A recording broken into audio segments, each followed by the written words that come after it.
શહેરના કતારગામ ઝોનના સિંગણપુર ગામમાં આવેલી કૃપા રેસિડેન્સીમાં મનપાના અધિકારીઓનું એક એવું કારનામું સામે આવ્યું છે જેનાથી તંત્રની આબરૂના લીરે લીરા ઉડી ગયા છે। સોસાયટીના ફ્લેટ નંબર 104માં કરવામાં આવેલા ગેરકાયદેસર પતરાના બાંધકામને હટાવવા માટે કતારગામ ઝોનની ટીમ ભારે ઉત્સાહ સાથે પહોંચી હતી અને બાંધકામ તોડી પાડીને પતરા જપ્ત કરી લીધા હતા। જો કે આ એક્શનના માત્ર 2 જ કલાકમાં પડદા પાછળ એવો રાજકીય ખેલ ખેલાયો કે જપ્ત કરાયેલો તમામ સામાન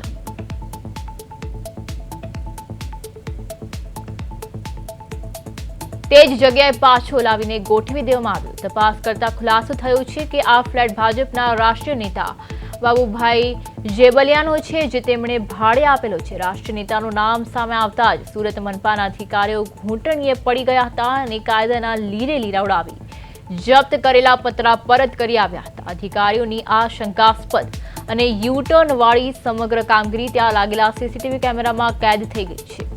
સામાન્ય જનતાના નાના દબાણો ઉપર બુલડોઝર ફેરવતું તંત્ર સત્તાધારી પક્ષના નેતા સામે કેમ સરેન્ડર થઈ ગયું તે લોકચર્ચાનો વિષય બન્યો છે। ત્યારે આજ સાથે આપણા સંવાદદાતા અરવિંદ રાઠોડ જોડાઈ ગયા છે। જી અરવિંદ, જેવી રીતે આ રાજકીય ખેલ ખેલાયો છે, સુરત મનપાની કામગીરી સામે જેવી રીતે મોટા સવાલો ઉભા થયા છે, શું છે સમગ્ર વિગત? સુરત મહાનગરપાલિકાના તંત્ર તેમાં ખાસ કરીને અધિકારીઓ છે એટલે તે રાજકીય ઈશારે તે કામ કરતા હોય છે, કારણ કે જે પ્રકારનો આખો કાંડ રચાય છે એટલે જે રીતનું આ ભૂતિયા ડિમોલેશનનું ભૂત હજી સ્પષ્ટ નથી થતું, ત્યારે બીજી બાજુ ફરી એકવાર રાજકીય ખેલ છે તે ખેલાયો છે અને એ પણ સિંગણપોર વિસ્તારમાં જ આ રીતની ઘટના સામે આવી છે કે જેમાં કૃપા રેસિડેન્સીમાં જે રીતે ગેરકાયદેસર પતરાના જે બાંધકામ હતા અને તેમાં ફરિયાદી દ્વારા ફરિયાદ કરવામાં આવી હતી અને ત્યારબાદ મહાનગરપાલિકાની ટીમ સફાળી દોડીને ગઈ અને ત્યારબાદ જે દબાણ હતું તે દૂર કર્યું હતું, પરંતુ પડદા પાછળ આખો રાજકીય ખેલ ખેલાયો અને મનપાના તંત્રએ જે પ્રકારેનું જે કહી શકાય તે મુજબ અધિકારીઓ નસમસ્તક થઈ અને ફરીથી તે તમામ જે પતરાનો જે સામાન હતો તે ગાડી ભરી અને ફ્લેટ ઉપર સહી સલામત મૂકી ગયા। એટલે કાયદો જોવા જાય તો આ નેતાઓના ખિસ્સામાં રાખતા હોય તેવા દ્રશ્યો છે, એટલે ગરીબ માટે કાયદો લાગુ નથી પડતો અને મહાનગરપાલિકાના અધિકારીઓ રાજકારણના ઈશારે જે ગરીબ લોકોની ફરિયાદ સાંભળતા નથી અને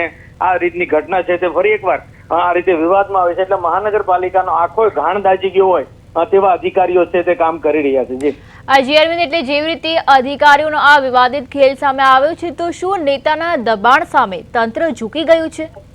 ચોક્કસથી જે પ્રકારનો રાષ્ટ્રીય નેતા બાબુ જેબલિયાનું નામ આવ્યું અને ફ્લેટ છે તે હાલ તેમણે ભાડે આપ્યો હતો, પરંતુ રાષ્ટ્રીય નેતાનું જે નામ આવ્યું ત્યારે સુરતના મહાનગરપાલિકાના જે કડક નિયમો છે તેનો ઉલાળ્યો થઈ ગયો કહેવાય અને કાગળ પર જ કાયદો રહી ગયો, એટલે તંત્ર જે રીતે સરેન્ડર થયું છે તે સ્પષ્ટ દેખાય છે। એટલે ગરીબો માટે જ કાયદો કામ કરશે અને આ રીતે રાજકીય ખેલ એટલે કે મોટા આગેવાનો છે એટલે તેઓ જે કાયદો છે તે પોતાના ખીચામાં રાખશે એ ફ્લિપ થાય છે। સાથોસાથ જે રીતની સીસીટીવી છે તે જોઈ શકાય છે, આ રીતે શંકાસ્પદ કામગીરી છે તો આવા અધિકારીઓ ઉપર ક્યારે કાર્યવાહી કરાશે?